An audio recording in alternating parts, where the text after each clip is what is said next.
Students, आपको ये following trial balance दे रखा है और इसके अंदर की वैल्यूज़ हैं वो कुछ इस तरह से हैं।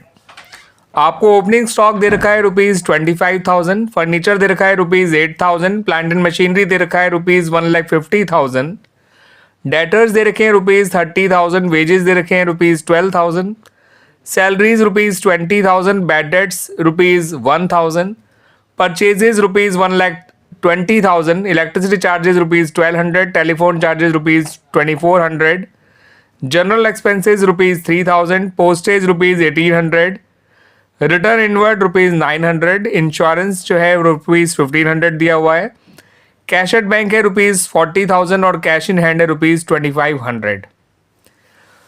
डेबिट साइड का टोटल है 4,19,300।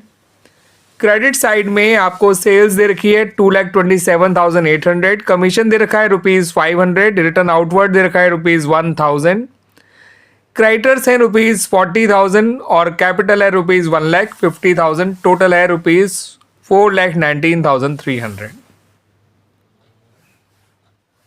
ये तो स्टूडेंट्स आपको ट्रायल बैलेंस दे रखा है। अब एडिशनल इंफॉर्मेशन में आपको क्या क्या एडजस्टमेंट्स दे रखी हैं वो देख लीजिए। आपको क्लोजिंग स्टॉक दे रखा है ₹70,000। उसके अलावा आपको आउटस्टैंडिंग वेजेस दे रखे हैं ₹600, आउटस्टैंडिंग सैलरीज है ₹1,400। थर्ड पॉइंट में आपको कहा गया है कि आपको डेप्रिसिएशन चार्ज करना है @5% per annum on all fixed assets. यानी ऊपर जितने भी एसेट्स हैं उनमें जो फिक्स्ड एसेट्स हैं उनमें आपको 5% डेप्रिसिएशन लगाना है। तो फिक्स्ड एसेट के नाम पे यहाँ पर आपका जो है स्टूडेंट्स, एक फर्नीचर दे रखा है, एक प्लांट एंड मशीनरी दे रखा है, उसके अलावा कोई और फिक्स्ड एसेट नहीं है। ठीक है स्टूडेंट्स, तो इन दोनों पे ही आपको डेप्रिसिएशन लगाना है @5% पर एनम। फोर्थ पॉइंट कुछ इस तरह से है, इन्होंने बताया है कि जो प्लांट एंड मशीनरी है उसमें एक ऐसी मशीन भी इंक्लूडेड है जो कि ₹10,000 की परचेज करी गई थी और ये मशीनरी परचेज करी गई थी ऑन 1 अक्टूबर 2022। यानी कि जो ऊपर प्लांट एंड मशीनरी है 1,50,000, उसमें से 1,40,000 की मशीन तो पुरानी है और जो ये 10,000 की मशीन है वो नई है जो अक्टूबर में खरीदी गई है। ठीक है ना, ये जो नई मशीन है वो इसी में इंक्लूडेड है। तो जब आप मशीनरी पे डेप्रिसिएशन लगाएंगे तो ओल्ड वाली मशीनरी पे तो होल ईयर का डेप्रिसिएशन लगाइएगा, नई मशीन पे हाफ ईयर का डेप्रिसिएशन लगाइएगा क्योंकि ये अक्टूबर में खरीदी गई है। ठीक है स्टूडेंट्स, इस बात का ध्यान रखिएगा। अब आपका जो लास्ट पॉइंट है उसमें ये बताया गया है कि जो इंश्योरेंस है वो आपने एडवांस पे कर रखा है ₹200। तो यानी जितना भी इंश्योरेंस ऊपर पे किया गया है उसमें ₹200 प्रीपेड इंश्योरेंस के हैं।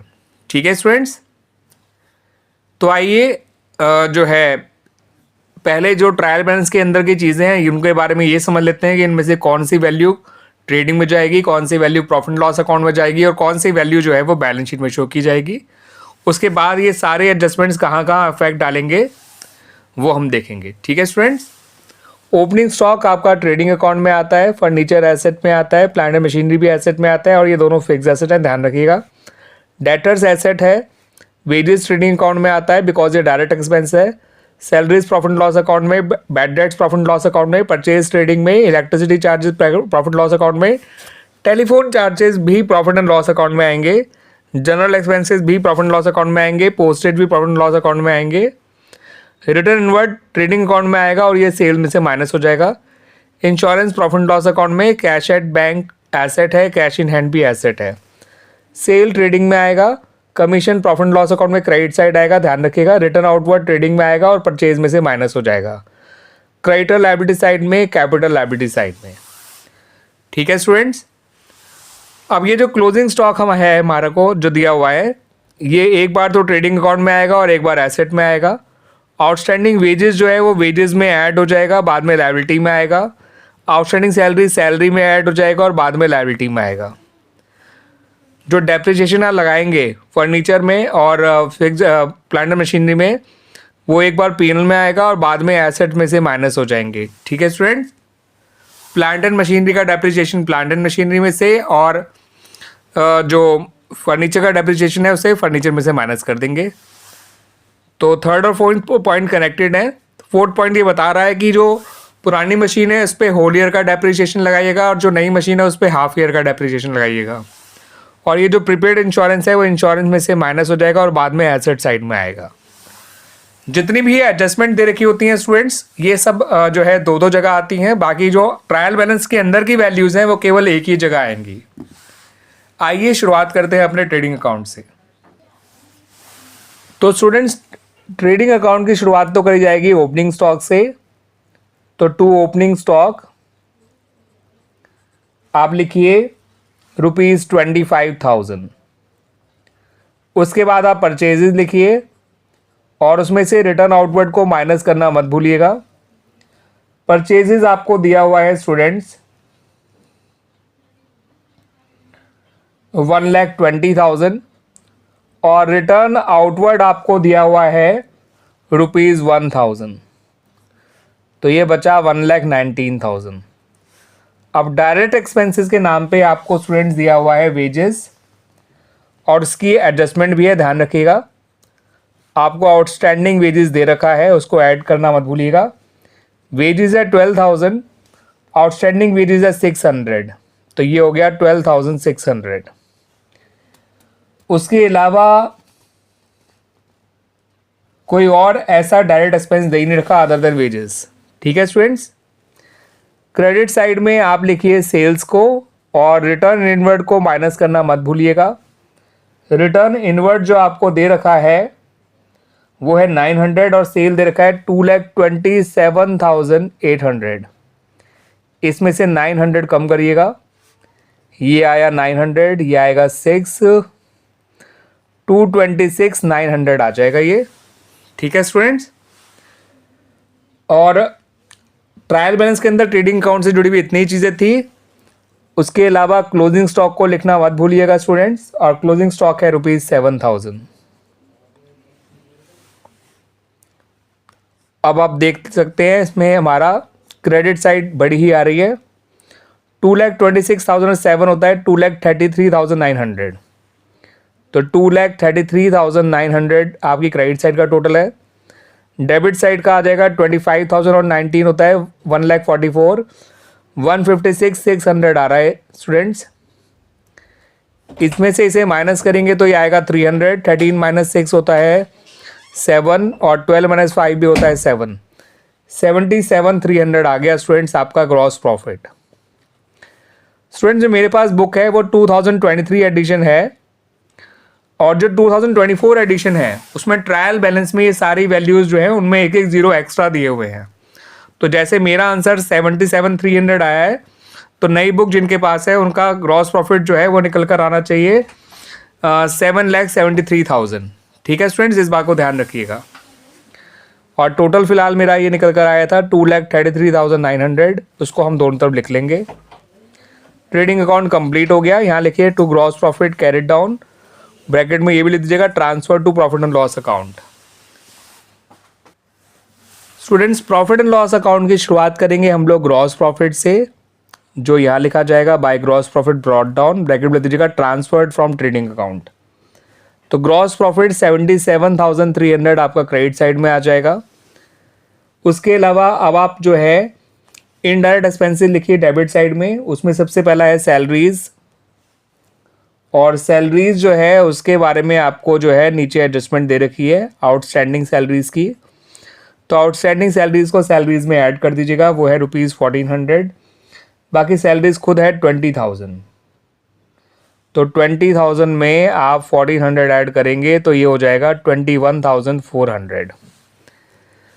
सैलरीज के बाद अगला नाम है बैड डेट्स का, और बैड डेट से रिलेटेड नीचे कोई एडजस्टमेंट नहीं है, तो ये बैड डेट्स आपका सीधा बाहर आ जाएगा ₹1,000। उसके बाद आपका इलेक्ट्रिसिटी चार्जेस आ जाएगा यहाँ पे, वो है ₹1,200।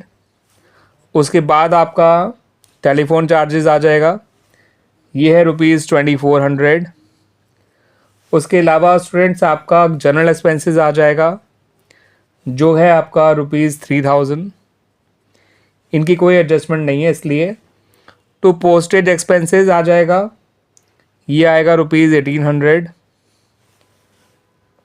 उसके अलावा आपका इंश्योरेंस आ जाएगा, और याद रखिएगा इंश्योरेंस से जुड़ा हुआ एडजस्टमेंट है, प्रीपेड इंश्योरेंस, उसको माइनस कर दीजिएगा। इंश्योरेंस दे रखा है आपको 1500, उसमें से 200 माइनस कर दीजिए, 1300 आ जाएगा। आउटस्टैंडिंग सैलरी और प्रीपेड इंश्योरेंस एडजस्टमेंट हैं, ये एक बार बाद में बैलेंस शीट में भी आएंगे। यहाँ पर आउटस्टैंडिंग वेजेस बैलेंस शीट में ज़रूर आएगा, एडजस्टमेंट है ये। और इसके अलावा क्लोजिंग स्टॉक एक एडजस्टमेंट है, वो भी ज़रूर आएगा बैलेंस शीट में। ठीक है स्टूडेंट्स।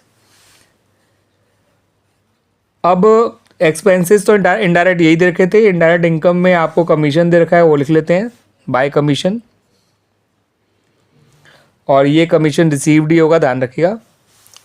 अब नीचे देखते हैं हमारे कौन से ऐसे पॉइंट हैं जो रिलेटेड हैं प्रॉफिट एंड लॉस अकाउंट से। क्लोजिंग स्टॉक ऊपर आ चुका है, आउटस्टैंडिंग सैलरीज और वेजेस हम कर चुके हैं, सैलरीज यहाँ कर चुके हैं, वेजेस यहाँ पर। डेप्रिसिएशन वाला पॉइंट रह गया है बस स्टूडेंट्स। प्रीपेड इंश्योरेंस हमने देख ही लिया है, और थर्ड और फोर्थ पॉइंट दोनों ही डेप्रिसिएशन के हैं। तो प्रॉफिट एंड लॉस अकाउंट में बस अब डेप्रिसिएशन का ट्रीटमेंट और रह गया है, to depreciation plant and machinery और फर्नीचर। फर्नीचर का डेप्रिसिएशन तो आसानी से आ जाएगा, 8000 का 5% 400। प्लांट एंड मशीनरी का डेप्रिसिएशन स्टूडेंट कुछ इस तरह से लगेगा, जो उसकी पुरानी वाली मशीन है 1,40,000 की, टोटल मशीन 1,50,000 है, जिसमें 10,000 नई है जो अक्टूबर में खरीदी गई है ना स्टूडेंट्स। तो पुरानी वाली 1,40,000 का 5% तो 7,000 आ जाएगा। नई वाली जो 10,000 की है उसका 5% होता तो 500 है, आधे साल का निकालेंगे तो 250 आ जाएगा।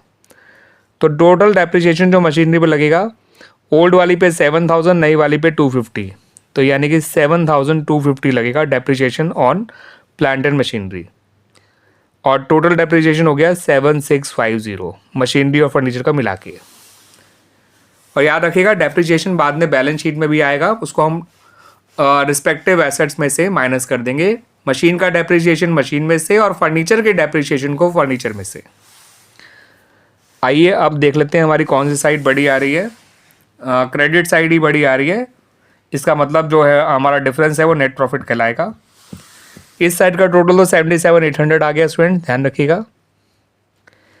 यहाँ देख लेते हैं 21,400, 22,400, 23,600, 24, 26, 29, 30,800, 31,800, 32,100, 39,100, 39,750, 39,750।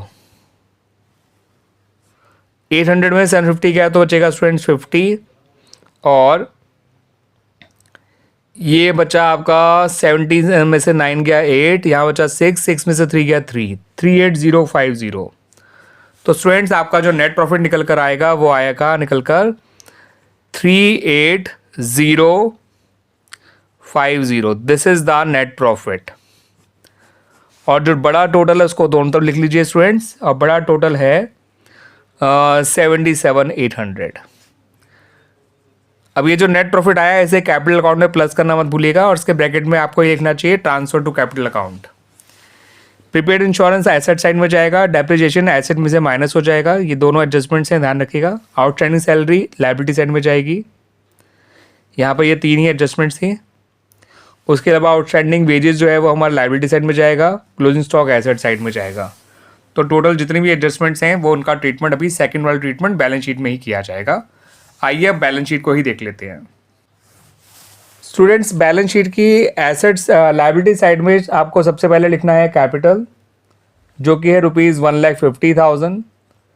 अब इसमें से ड्राइंग माइनस करनी है, मगर ड्राइंग हमें दे ही नहीं रखी है, तो जो नेट प्रॉफिट आया उसको ऐड कर दीजिए।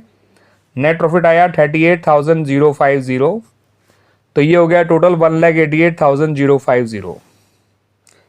उसके अलावा लायबिलिटी साइड में क्रेडिटर्स आएगा, ठीक है स्टूडेंट्स। क्रेडिटर्स हैं आपके 40,000।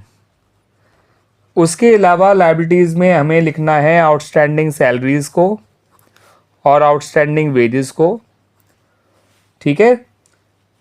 जो एडजस्टमेंट्स हैं उनमें केवल आउटस्टैंडिंग सैलरी और आउटस्टैंडिंग वेजेस ही लाइबिलिटीज़ में आएंगे। आउटस्टैंडिंग सैलरी है 1400, आउटस्टैंडिंग वेजेस है 600।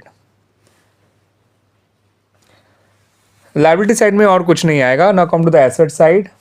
फर्नीचर जो हम लिखेंगे तो है तो वो 8000 का, डेप्रिसिएशन हटा के लिखेंगे 7600 आ जाएगा।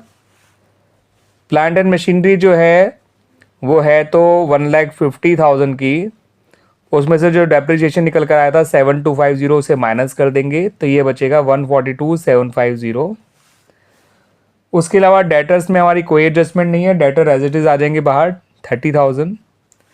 याद रखिएगा जो बैड डेट्स आपको अंदर दे रखे थे ट्रायल बैलेंस के वो केवल प्रॉफिट एंड लॉस अकाउंट में आएंगे, उसको डेटर में से माइनस नहीं किया जाता है।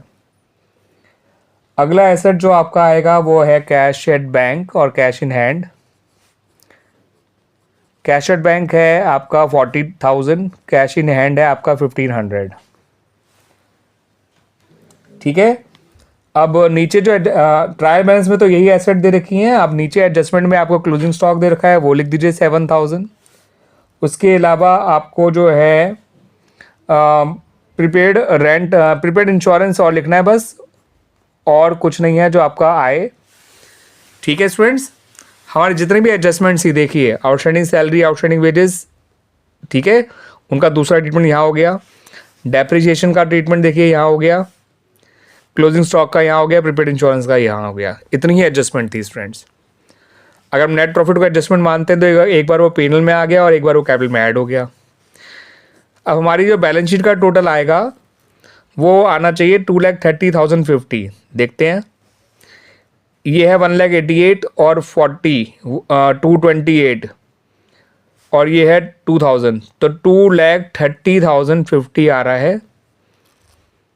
ठीक है स्टूडेंट्स, और ये जो नया एडिशन होगा इस बुक का उसमें 1 जीरो और एक्स्ट्रा लगा लीजिएगा, यानी कि 23,05,000 आना चाहिए आपका आंसर। सॉरी 23,50,500 आपका आंसर आना चाहिए इन द न्यू बुक। और नेट प्रॉफिट आना चाहिए 3,80,500, क्योंकि नए एडिशन में और पुराने एडिशन में सिर्फ एक जीरो इसका फ़र्क है, सारी वैल्यूज़ में एक एक जीरो एक्स्ट्रा लगा रखे हैं। एसेट साइड का टोटल भी इतना आता है नहीं आता, देखते हैं। 7,200, 47,200, 48,700, 78,700, 80,700, 120,700, 220,700, 221,450, 220,050, सॉरी 222। ठीक, एक बार और देख ही लेते हैं स्टूडेंट्स। ये है 7,600, ये है 142। 142 और 76 होता है 149, 150, 350 आएगा। 180, 350, 181, 350, 181, 850, 221, 850, 229, 228, 850, 229, 050। एक जीरो का फर्क पड़ रहा है स्टूडेंट्स, देख लेते हैं वो कहाँ पर है, ढूंढ लेते हैं उसको। कैश एट बैंक 2500 है, कैश इन हैंड मैंने गलती से उसको क्या जो है 1500 लिखा हुआ था स्टूडेंट्स, ये गलती ये थी, वही 1000 का डिफरेंस आ रहा है। तो यहाँ पर मैंने इसको कैश इन हैंड को 1500 ले लिया था इंस्टेड ऑफ 2500, दैट्स वाई, वरना टोटल एक बार में पहले ही सही आया था, वो लिखने में गलती हो गई। कैश इन हैंड को मैंने 2500 को 1500 लिख लिया था। टोटल 2,30,050 आ रहा है। नई बुक में जो बैलेंस शीट का टोटल होगा वो होगा 2,300,500। नई बुक में जो नेट प्रॉफिट होगा वो होगा 3,80,500 और जो ग्रॉस प्रॉफिट होगा वो 7,73,000 होगा। ये होगा ग्रॉस प्रॉफिट, ये होगा नेट प्रॉफिट और ये बैलेंस शीट का टोटल। एक एक जीरो एक्स्ट्रा आएंगे आप लोगों के। ठीक है स्टूडेंट्स, बाकी सारी चीज़ें सेम है, सारे पॉइंट सेम है। ठीक है, सारे नाम सेम है, सारे जो अकाउंट दे रखे हैं, वैल्यूज दे रखे हैं ट्रायल बैलेंस में, वो सारी सेम है। ठीक है, न्यूमेरिकली बस वो एक जीरो एक्स्ट्रा दे रखे हैं। ठीक है, क्लियर हो गया स्टूडेंट्स।